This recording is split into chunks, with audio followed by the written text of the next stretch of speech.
you all so much for coming. The title of the panel today is The Mind of a Maniac. So we'll be discussing whether we think acts of terror and violence are acts of mania or whether they're rational acts. It's a real pleasure for me to be here with Mr. Zaidi, who has really been the most prominent chronicler of urban violence, in a sense, in India. I mean, he's been writing about the D Company and Abu Salim and all these people for many years in his capacity, both as an investigative journalist and then as a writer of non-fiction books. And he actually has a book coming out later this year, right? Or earlier next year, about dangerous minds. And my book, The Association of Small Bombs, is a novel that begins with this bombing in 1996 in Lajpat Nagar Market in Delhi, and then follows both the perpetrators of the attack, who were, in this particular case, was this very small Kashmiri terrorist group, and then the victims of the attack and how their lives change over a 15-year period as terrorism becomes a more international phenomenon. So I thought that I would start by just asking you a question, which is that do you feel when you have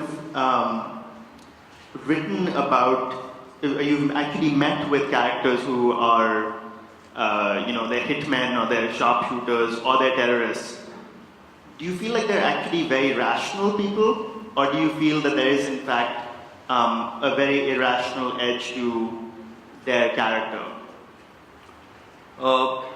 See, these guys whom I met or I profiled in my books, I found that these guys are supposed to be very, smart.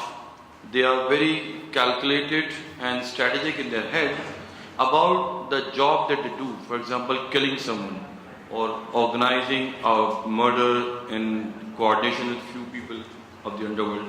All those terrorists who are trying to orchestrate an attack, they are very sorted and very clear in their head about what they're going to do. But certain areas of the mind are totally inexplicable and inscrutable. I mean, you find it very difficult that these people are very concerned about their own family, about their child, about their siblings, about their relatives, wife, but they're totally heartless, cruel, detached about others. They'll have no sense of remorse about killing someone or even killing a small child just because that child would be an eyewitness to the killing. So I just don't understand how their mind functions, how they operate. I mean, just to tell you an example of this guy, Venkatesh Bagga Reddy, he's a sharpshooter of Rajan gang. This man had a very weird fetish. He used to enjoy drinking the blood of his victims. Yes, see? Now, imagine after 7 killings. And this man was weird as if he had only decided to kill Muslims. There is a very sharp twist to this whole story. He was very communal in his head. He had come to Mumbai during 92-93 riots, killed a lot of Muslims. And then he said, I only want to kill the Muslims people, all Muslim men here. I don't want to touch other people at all.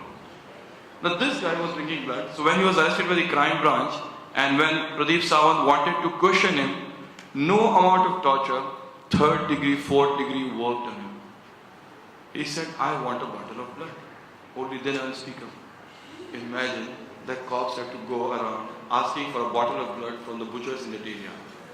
And finally, when this guy Venkatesh Bagga Reddy was given a bottle of blood, he started speaking and started talking about all his crimes and all those crimes that he was going to do in future. This guy, for us, he's a very radical, rigid, orthodox killer, bloodthirsty in the real sense. But imagine, he noticed a woman at Mahim Dargah, Shehnaz. He fell in love with her. And then he realized that he cannot live without this woman. Shehnaz said, if you want to marry me, you have to convert. This Muslim hater, bloodthirsty man converted in a jiffy. He became Muslim. And he became Aziz Baba Reddy. And he became a big, notorious don of Hyderabad. I mean, you will read this book, it will be out in a few months' time where I'm editing this chapter. But my whole point is that how can you explain this man? Who can understand? I'm sure in the best of the psychiatrists will not be able to unravel and unfathom this kind of twisted, complicated, warped mind. So this is one profile, but there are more such profiles that you will be reading in my book, Dangerous Minds, which is going to be out in February, where we have tried to, along with senior officer of Maharashtra Police, Vijay Singh, we have tried to profile some 7, 8 very top terrorists of this country, and you will see the whole dichotomy, the whole incongruity of their mindset about certain things. But well, enough about my book. I would like to ask about Karan. Tell me about, he has done 2 books. His first book is about family planning. Yes, I mean again, we only talk about how terrorists could be so complicated. Here is an author, a US-based author, whose first book is about Delhi Neta, who's building flyovers and having children after children. So he's having a large brood of children. So this is about family planning. And after having that kind of runaway bestseller, he decides to write a book about bombers and terrorists. Why this sudden shift from family planning to family destruction? I think I'm obsessed with people who are kind of have overly grand, almost maniacal obsession. So, the Neta in the first book, he's a Delhi urban planning minister. He has 13 children in present-day Delhi and keeps having more. And it was also a way of exploring, the overcrowdedness of Delhi and the landscape. This next book is actually the exact opposite, The Association of Small Bombs, in which it begins with a couple who lose both their children in this bombing that happens. And it's also about the destruction of all these markets in Delhi, because it begins with the Lajpat Nagar bombing, but then later in the early 2000s, it goes into bombings that happen in markets like Sarojini Nagar. And it's a work of fiction, I should say. Unlike what Mr. Zaidi does, it's not entirely based on fact, though it begins from that.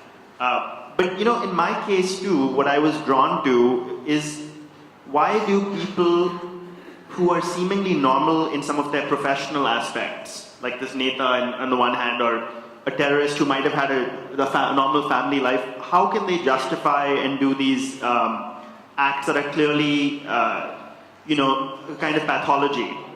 And one thing that I was drawn to when I was researching the Association of Small Bombs was looking, for example, at the stories of the 9/11 hijackers. So in that particular case, what's very interesting is, yes, it was obviously motivated by religion to a degree, but you have someone like Muhammad Atta, who is the mastermind, who, he came from a middle-class family in Cairo. He was well-educated. He went to Hamburg and became an urban planner. So, he has a professional, he has degrees. He's not someone who's just suddenly got up from the streets and is killing people. He never killed anyone. Then they come up with this plan, obviously, which is a huge risk, which is you're going to hijack planes and fly them into the World Trade Center. But then they go to America and they stay in Florida, and and there was another operative in San Diego. And for a year, they just practice flying planes and they're just laying low. So there's a lot of time in that year to have self-doubt, to think, is this the right thing to be doing? Am I really going to try to kill 3,000 people? And somehow, despite the fact that they know rationally what they're doing, they go ahead with it.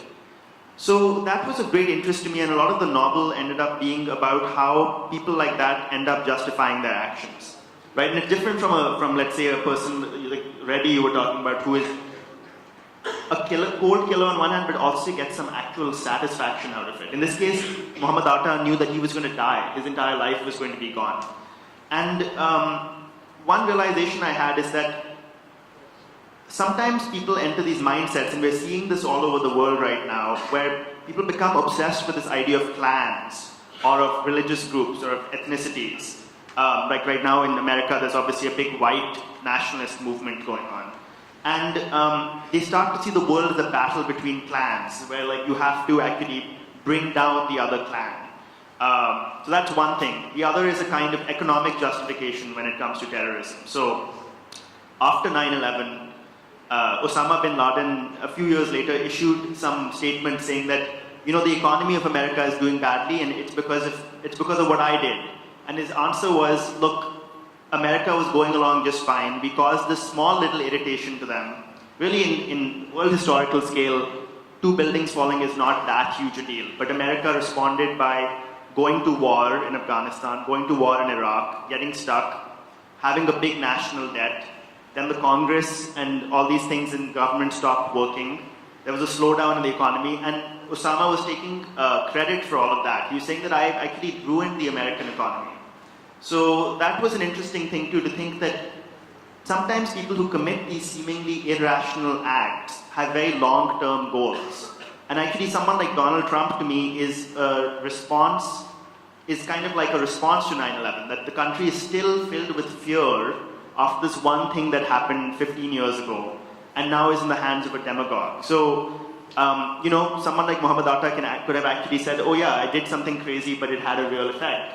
So, the novel kind of gets into, on a much smaller scale, this kind of psychology. My next question would be that when you have so much of Kashmiri terrorists, when you have Indian Mujahideen, when you have Yasin Bhattal in your book, why you never thought that this could become a non-fiction? Why you wanted to write a fiction despite having all these real characters or real organizations in your book? Yeah, I'm too lazy to write non-fiction, probably is the real answer. But I think it's partly because of this psychological thing where I wanted the moment where someone goes from being someone who can't understand killing to becoming a killer. And I think that, I don't know if it's very easy to capture that in non-fiction, because, do you think that when you talk to people, do they tell you what it was like when they transformed into killers? Like, has anyone been able to answer that question for you? See, all these killers, one weird thing is that they always have a justification for their actions. They won't say that we are killing because we love killing or we enjoy killing, it's our profession, we get paid. No, they will not be honest. They all will justify the killing for some reason or other. For example, the most cliched explanation is that circumstances made us killer. Okay, that was one and absolutely cliched one. The other one is that if we will not take up to arms now, this is basically the refrain of Muslim terrorists, that if we will not resort to bombing or retaliation now, there will come a day when not a single Muslim man will remain safe in this planet. They will be annihilated, they will be killed. So the safety of these Muslim people or the families depend on these few idiotic, deranged, lunatic terrorists who want to save Islam. See, that's the really, really infuriating explanation that I've heard from these people. For example, this guy Abu Faisal. Abu Faisal was a young medical student who had joined Indore College, was studying medicine. He became member of Simi. Now, circumstances happened that the police launched a crackdown on Simi in Bhopal, and he was arrested for a couple of times and he was put behind the bars. Now, after that, something happened to him. This very brilliant medical student decided to become terrorist. And at age 27, he proclaimed himself to be the self-designated Amir of Simi module in Madhya Pradesh. Now, my whole question, all those guys who have read a bit of Islam, they will be fully sure what I'm talking about. The Shariat that Prophet Muhammad brought 1400 years ago will not be changed or will not be moved, tempered or altered even after 1400 years ago. That's why you can see the debate of Uniform Civil Code happening in the Supreme Court, and the Muslims are not willing to budge from the stand because Shariat of Muhammad will not change. Imagine this chit of a boy at age 27 wants to say that we need funds to fight jihad against these kafir infidels. And for that, we need to raise funds by orchestrating a series of bank robberies. You will not believe this. It's there in my book. I've described everything. How he, along with 5 people, orchestrated 6 bank robberies in various cities of Madhya Pradesh in the year 2009 to 2010. The last robbery was sensational. It happened at Mannapuram Gold Bank that we all know about. So earlier robberies were of 1 lakh, 9 lakh, 6 lakh, 7 lakhs, those were smaller success. But this Mannapuram Gold Bank robbery, he managed to walk away with gold worth 3 crore rupees. And in the process, he set 2 precedents. First, that there are other people other bank robbers, who realized that, robbing bank will give you only few lakh rupees, but robbing Mannapuram Gold will give you crores. So, I'm sorry to say this, but there were the robberies of Mannapuram Gold in Ludhiana, where people robbed that branch of 4 crore rupees, and there was a robbery in Bangalore after that, where people managed to scoot with 2.5 crore worth of gold. That was one precedent that he managed to point out the softest target for the bank robbers. And second thing, that the Muslim jihadi mindset people who are wanting to kill and are even willing to go to ISIS to kill people and see blood and become the crusaders of Islam, they thought that it is kosher and permissible for them to steal, to fight for the sake of Islam. Now, who have, given this permission to them? Where are they reading the Sharia from? What is the school of thought? These are the dangerous minds. These are the people who go to any length and any extent to justify their own end and their own means of, their own self, that what we are doing is allowed, legal, and actually an act which will take them to heaven. This is what makes me very angry about them.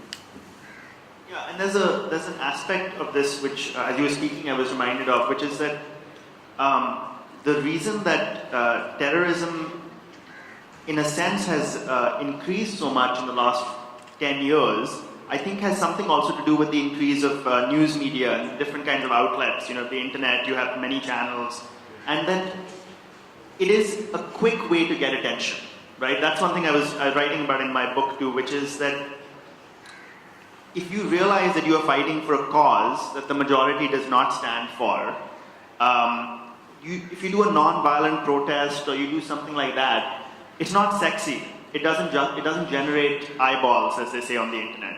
But if you plant a bomb and you know for a fact that there'll be coverage of it for a few days, that's why you can have someone like Abu Fazl you're talking about, who probably is a rational guy in some sense. You said he's a gold medalist. He was a good student.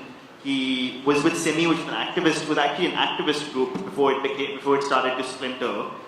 And then you become a newsmaker of a certain kind. You enter the realm of news, you enter the realm of policy.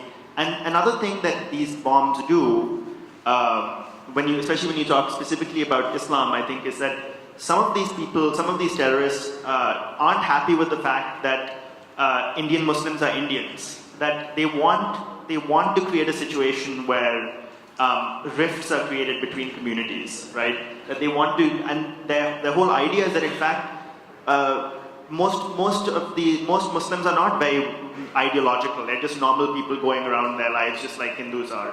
But they are very incensed and enraged by that idea. And they think that if there's a persecution that can come from bombing, the natural reaction to that, then they want to promote that as well.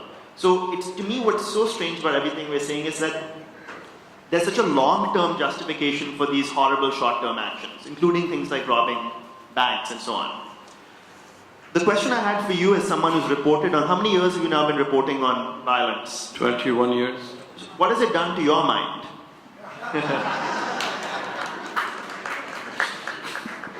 Thank you very much. That's a very nice question.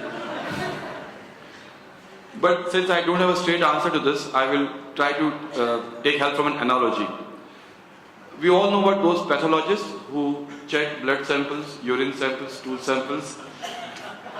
Ask them that after 20 years, does anything affect their mind? Are they feeling bad about doing the job? What do they feel? Do they fall in love with the stool, with the blood, with the spit that they test? No. They remain as detached, as clinically precise about their job. In 20 years, two things have happened to me, to be very honest.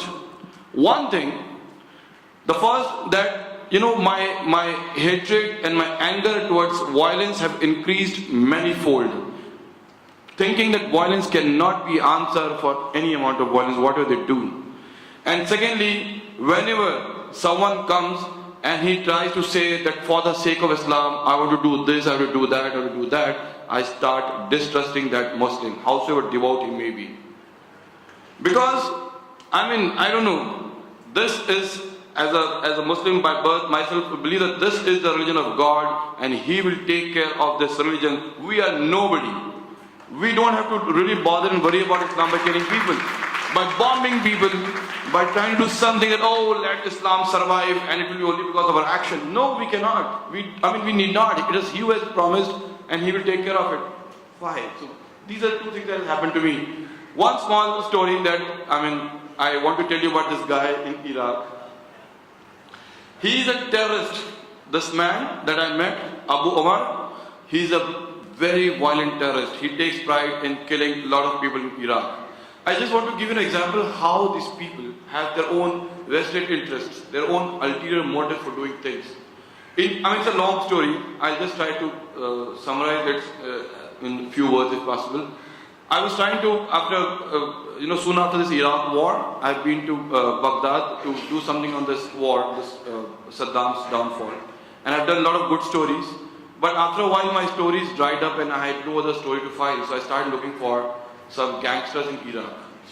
I can only do as much about crime. So I started looking for some gangsters, how they operate. Is the Iraqi mafia different from Indian mafia? So while asking about Shaykhul Harami, Harami in Iraq means thief. Harami does not mean the gali that we use in a Mumbai thing. So Shaykhul Harami means the chief of thieves, the chief of robbers. So while I was asking about who is the Shaykhul Harami here, the big don, I got kidnapped. A person, put a gun up behind my back and blindfolded me and took me to a place. And there, when he removed the blindfold, I was surprised to see the man sitting in front of me. He was wearing black, full black.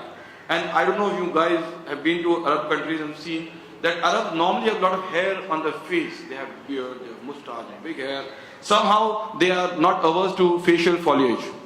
So they have a lot of hair. But this guy was clean shaven, totally. No mustache, no beard, nothing. So over a long conversation where he thought I'm a Pakistani. Pakistani means Pakistani. I convinced him I'm not Pakistani, I'm Hindi.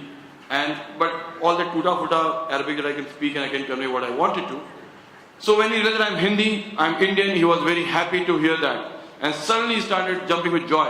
He asked me, do you know Amisha Bakkan? I said, no, I only know Amisha Patel.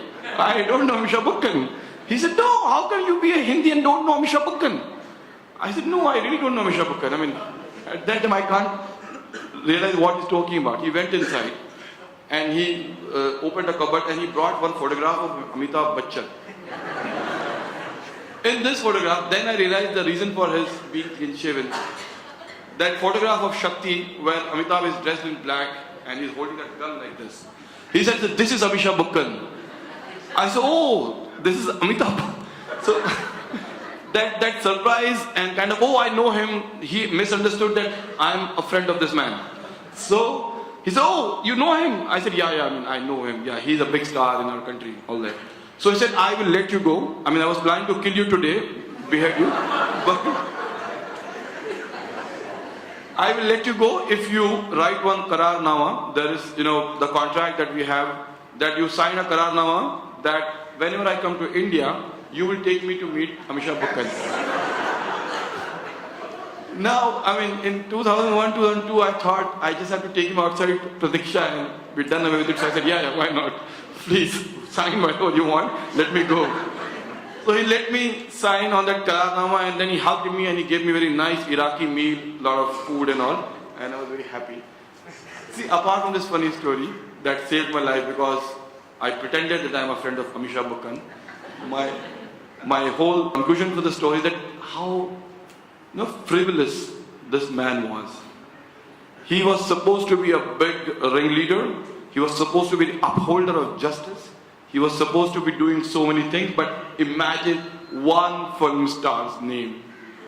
one film star's name would be enough to offset all those high morals and ideals that this man claimed to have. So my whole point is, do you have such characters in your book where you know these guys are talking big things, lofty ideals, but actually when it comes to grassroots they are nothing, or they are so pretentious and hypocritical? Yeah, I was thinking as you were telling that amazing anecdote that when I was researching the book, one thing that came up, I was looking at the LTTE in Sri Lanka, and I was wondering, so they're a very insular group. Obviously, they were really cut off from everyone. They were run by a very charismatic leader, and I was thinking, where did they get their costumes and their various methods from? And the answer is from Rambo. They used to sit around watching Rambo, the movie, for inspiration. So these groups are much more, part of the thing that I try to do in my book is show that these groups are not necessarily groups that one should be incredibly frightened of. They're composed of petty people who sometimes are looking at very strange things to get inspiration. One character who appears very briefly in my novel is the guy who did the 1993 World Trade Center bombing in New York. Ramzi Yusuf? Yeah, Ramzi Yusuf, exactly. And Ramzi Yusuf is interesting because, again, he claimed to be an upholder of Islam, but actually he was deeply unreligious. He did everything extremely last minute. I mean, it's unbelievable. He flew to New York without a visa. He shows up, they look at him, they say, "You don't have a visa, what are you doing? You've come from Pakistan." He's like, "I don't know." And they take him to an immigration prison in Queens. He's in the immigration prison, but the prison is overcrowded, so they let him go. So then he goes and hangs out in New York, and he's like, "Okay, I need to do something." So he buys fertilizer, goes to New Jersey, and starts blowing up practice bombs in the New Jersey countryside. Then he decides, okay, he's going to bomb the World Trade Center. And on the last day before doing it, he meets a random guy who's at the local mosque and hires him to rent a van, drive the van to the basement of the World Trade Center, park it, and leave. So this guy, whoever he met, goes and does this. The bomb goes off. It causes a lot of damage. I mean, 3 people died, but I think hundreds were injured. But this guy who went with the van, who he had met, was such an idiot that the next day he went to the rental van company and said, "My van," he wanted his refund because you give a deposit to the rental van company. He was so cheap that he wanted his $100 back. So he went to the rental van company and said, "Oh, I lost the van got stolen, can I get the money back?" And quickly, of course, the FBI meanwhile had found some of the van's pieces and figured out what van it was. So this guy got arrested. Meanwhile, Ramzi Yusuf flew first class on Pakistan International Airlines to Pakistan and continued to lead a completely bizarre life. Like, he tried to assassinate Benazir Bhutto, he failed. The bomb instead blew up in his face, so he had permanent scars. Then he went to Manila and decided he was going to kill the Pope and Bill Clinton, who was coming to one-up the Pope, basically, was coming soon after. And again, did bizarre things, he dressed up as a Christian. They bought crosses, he and his associates. But meanwhile, he was very big into drinking, he had many girlfriends. He was not devout in any way. And it almost seemed like he was someone who was just getting a thrill out of this very strange life. Like, another thing he did was he decided he was going to try to blow up 3 or 4 airlines over the Pacific. And so he got onto a plane from, I believe it was from Manila to Seoul in Korea. And he planted a small bomb under his own seat. And at Seoul, he got off. And someone else got on, a Japanese businessman got on and took the seat. And as the plane was flying, I think, towards Singapore or something, the seat exploded in midair. So imagine one seat on an airplane just explodes. And this businessman's guts are all over the airplane. And the plane didn't crash. It just kept going. I mean, luckily it didn't crash and went down.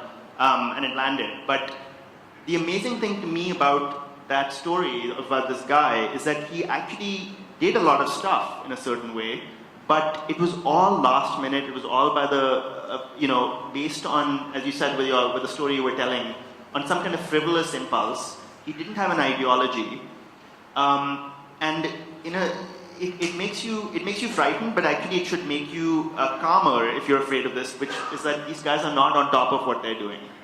And he got arrested finally. I mean, he didn't succeed in killing the Pope, obviously. He had to run away. But he got arrested in Pakistan. He was putting explosives inside a doll when the Pakistani police apprehended him. And now he's been in jail for life. In jail, he's become a Christian. So I rest my case.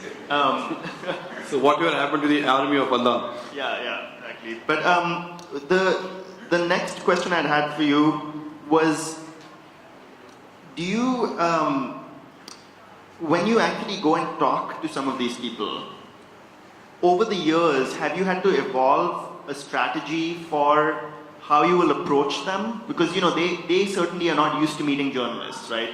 And you have some reason to be afraid. So is it a mixture of flattery or is it directness when you meet them? How do you lay out some ground rules for them? And then also, do you have to make deals with them, some kind of agreements that prevent you from writing certain things? And is that a frustrating aspect of your job? See, when I go and meet them, it's very clear that there will be no deals. I will not do anything for them. And they will not ask me to do anything as a favor or any help I can provide to them when they are in custody. The understanding that we work on is that because he has not got a platform to speak or to air his views while he's in the jail, so this story, this article of mine, or this piece in this book can become a forum for him to air his grievances. It could be in prosecution, it could be in his case, it could be whatever the Indian government has done against him. That's the only thing I can do for him. And I make him understand that this is a big thing that's happening to you. Because if, suppose, this newspaper is read by 7 lakh people, so 7 lakh people will be reading your point of view through my stories. So that's what I convinced him. And then in return, I asked him to speak to me frankly, honestly, even if there are certain things, if you want to say, speak to me off the record, just to give me the complete perspective of the story. So this is all that we have. There are no deals, there are no help, there's nothing at all that we'll do for them. But in return, what I found very funny is that after 2-3 meetings, when they realize that they have struck some kind of rapport with me, they would like me to convert. They said, boss, what are you doing? Why don't you become a soldier of Allah? I said, well, I'm already a soldier of Allah. I don't have to have the uniform like you. I don't have to have this big beard. I don't have to do all these things. So that's what I found, at least, common in 2-3 people. They found that I'm wasting my time here. I'm such a smart, bright, intelligent guy, and I'm wasting my life doing this stupid writing and all that. I can really do bigger things, nobler things.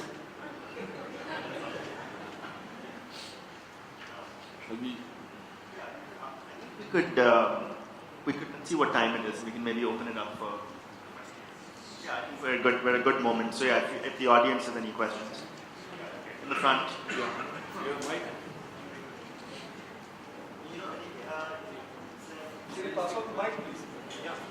Thank you, sir.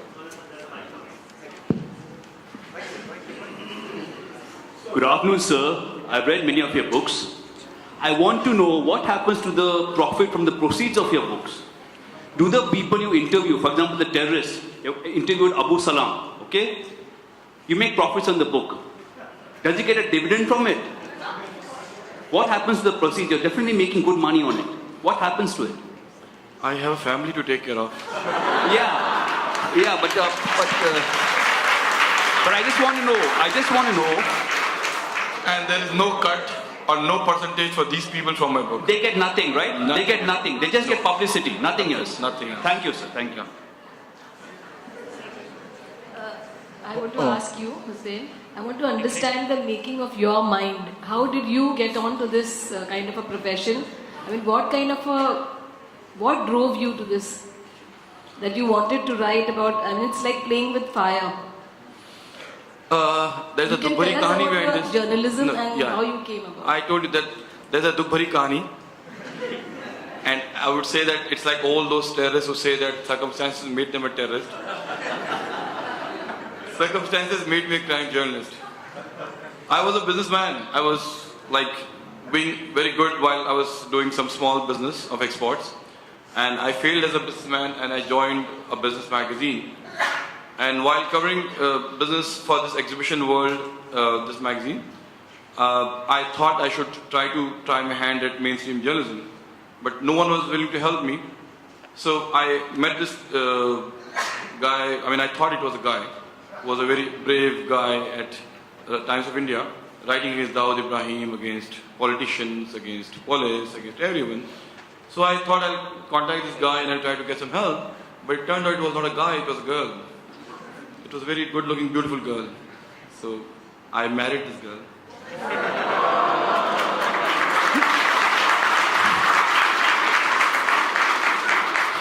Not because I wanted to become a journalist. See, it's not like American citizenship that you marry an American girl and you get visa. But she was extremely good looking. In the words of Dr. Julia Eckert of German University, she said that my wife looks like Aishwarya Rai. So, well, I married her. I'll show you her photograph. Hussain Saab, a question for you. I'll just finish this. Just give me a minute. So, I married her and then she said I can become a mainstream journalist, and she introduced me, she told me how to write stories and all that, and then my first job was at the Asian Age, but it was a very tough job and I didn't like that job much, so I applied to Indian Express. They wanted a crime reporter. Now in Indian Express there was a security director called Sai Suresh Swami. He's a damn ram guy, a very nice guy, I love him, I still adore him very much. But before hiring me, he set forth one condition. That's what I was telling about my Dukbari Kahani. He said, see, all the criminals are Muslims. You are a Muslim. You can only do crime journalism. Only then I can hire you, others I will not. And that's how I got this into crime journalism, nothing else. Yeah. Hussain Saab, the topic is the mind of a maniac. Now, can you understand the world over right now, the situation? Anything can misfire any time. We have got shock absorbers, but the shocking statement of the world is that anything can happen to any person. When you say the meaning says mind of a maniac, a criminal from a sane and insane, when the whole world seems to be imperfect. When a man, एक कलाकार है जो perfection की तरफ जाएगा, एक आदमी जो आप अमिताभ बच्चन की काम कर रहे हैं, बात कर रहे हैं, तो अमिताभ बच्चन अगर परफेक्ट शॉट देने के लिए जाएगा तो उसमें क्या, if you're writing perfectly, उसमें क्या हानि है? But everybody says the world is imperfect. Now how do you gauge a mind of a maniac? And anything can misfire anytime. The situation,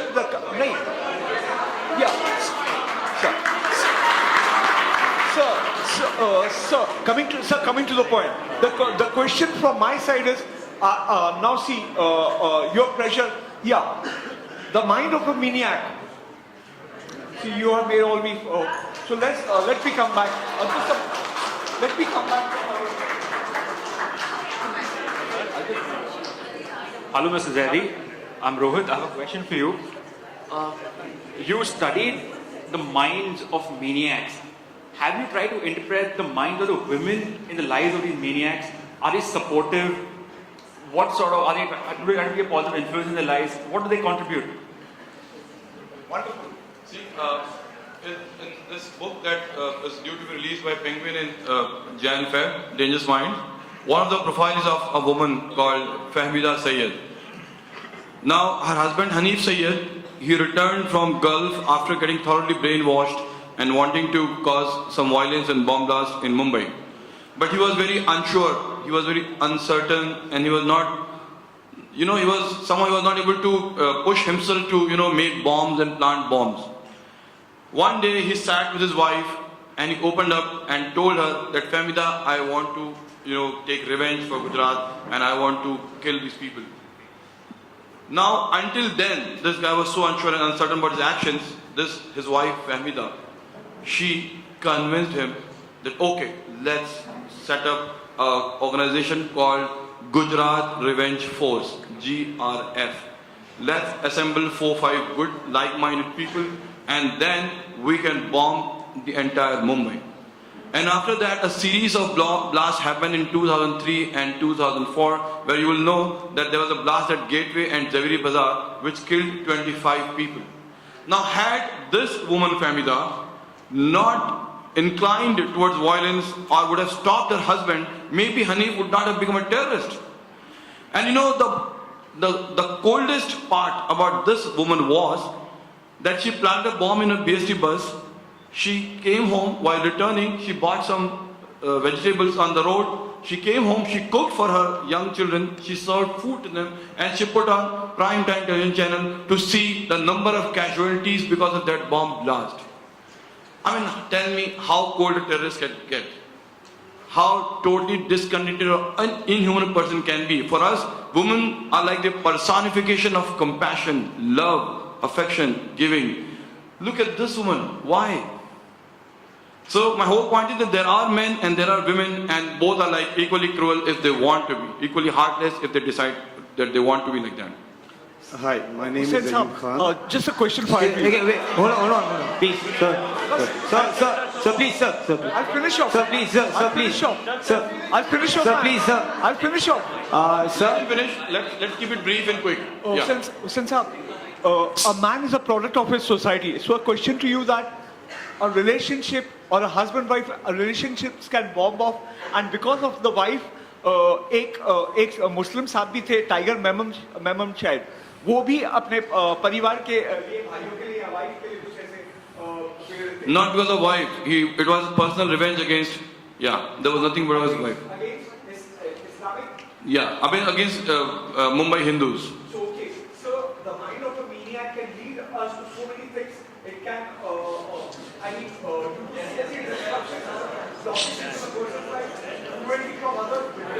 No, what is the question? What is Sorry. the question? That's what you both were trying to discuss here. Yeah, I think you missed the panel here. That's what we talked about. No. Good. Ask someone else. thank you, sir. Read our books. Thank you, sir. Hi, my name is Ayub Khan, and I'm right here. Sorry.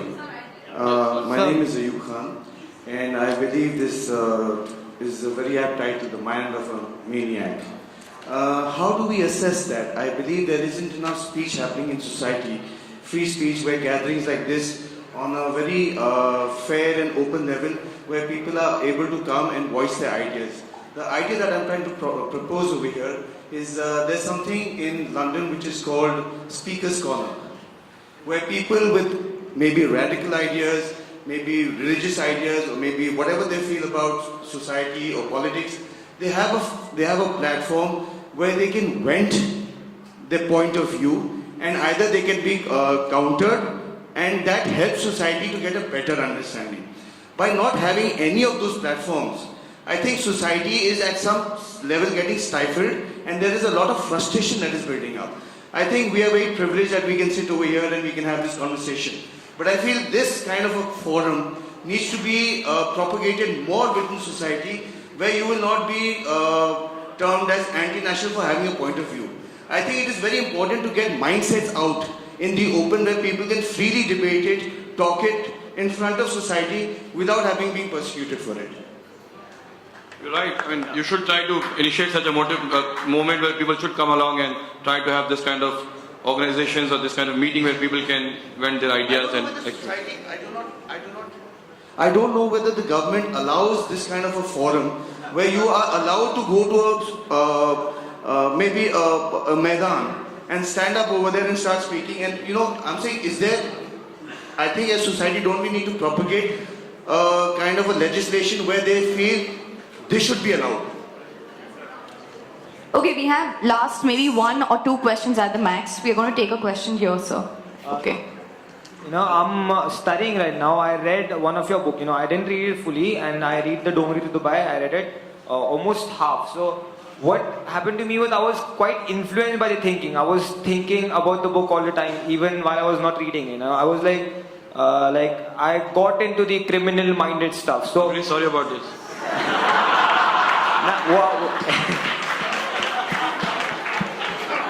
I know it's a stupid question, but I want to ask you if it's okay if all these youngsters, what do you think if the youngsters are reading your book and they might be getting into the state of mind of all these people. So it might be somewhat harmful, I guess. I know it's a stupid and off-topic question, but... Hello, sir. See, when you go and watch movies, they tell you, show you a lot of violence, fighting, bomb making, terrorist planning. Do they exhort you to become a terrorist or a violent man? They don't. They just mean to entertain you. I am writing books for entertainment. I don't want to disturb you or spoil your nights and day and influence you. Please. I've often told my friends that I don't want to, like how Jackie Chan said in one of his interviews, that I don't want an Oscar, I only want to entertain my people. I want to be the Jackie Chan of non-fiction. That's it. Hi, sir.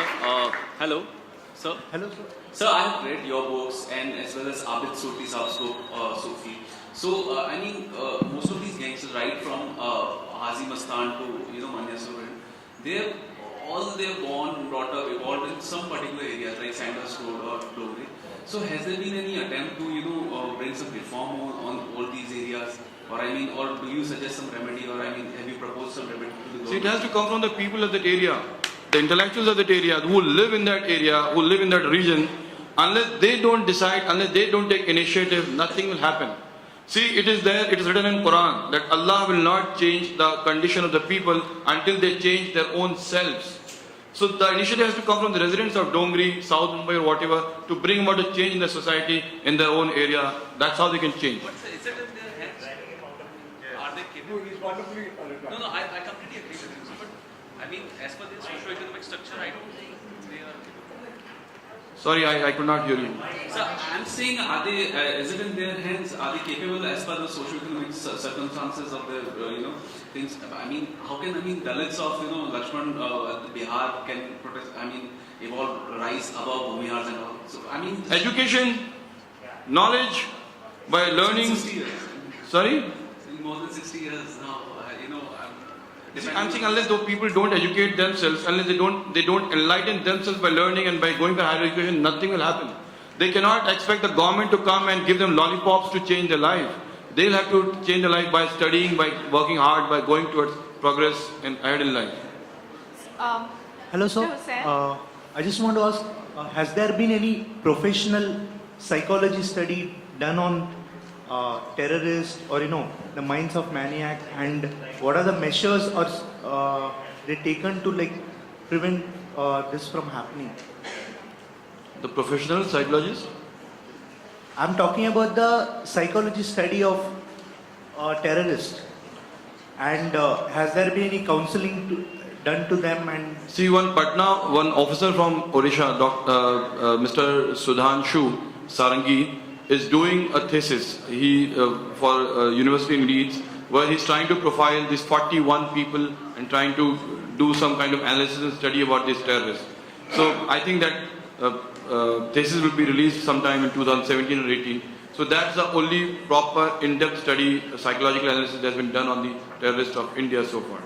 And the thing I'd add to that is that a lot of the people who end up doing this, especially the studies that I read internationally, are people who feel they're torn between cultures sometimes. They could be between two countries, it could be between two cultures in their own country, and they have a desperate need to make meaning because they feel they lack a kind of meaning in their own life. They don't have it.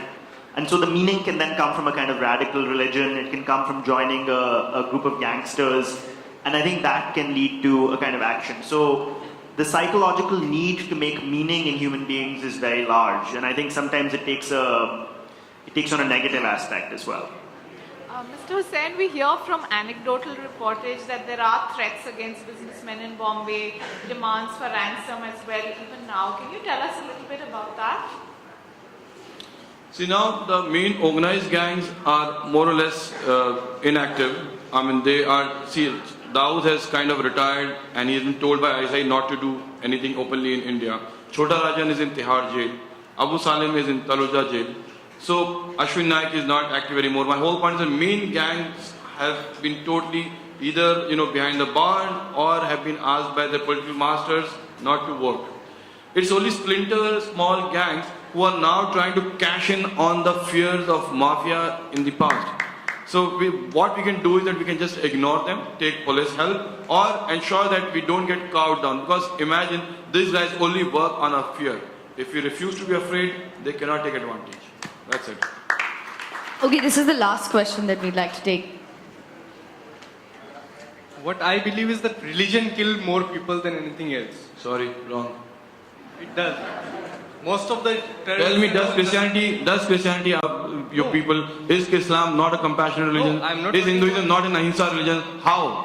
I'm not telling It's you. those people who pretend to be religious, actually only pretend to be religion, and religion has not touched their soul and core, only they are violent, brutal beasts. Yeah, that's a wrong interpretation of a religion. That's a wrong interpretation of a religion. Don't you think we need to amend the religions the way we amend our constitution which was written 60 years back? Why? Is it Religions were written 1500 years back. It is not a Notebandi Yeah, Kanun yaar, that you can bring 32 amendments in 2 weeks. Religion is different from Notebandi. It is not that. Yes. Yes, ma'am. Take the mic, ma'am. How would you explain an Indian citizen who's doing extremely well for themselves and say not even just bread and butter but say garnished with jam, marmalade, blue cheese, being the front man of a D company, for example? You mean what? Why would they be a front man of such a... See, it used to give them a sense of power. Being connected with Dawood, people used to feel that they are powerful. If they can call up Dawood, it gives them certain clout, it gives them certain influence over people. So that's why, despite all the riches, money, influence, and social respect, they still wanted that extra help, that extra jam, that chutney, that condiment. So for that, they wanted to be connected with mafia. That's it. Otherwise, it doesn't explain anything. I mean, why should they be having any connections with the underworld or mafia?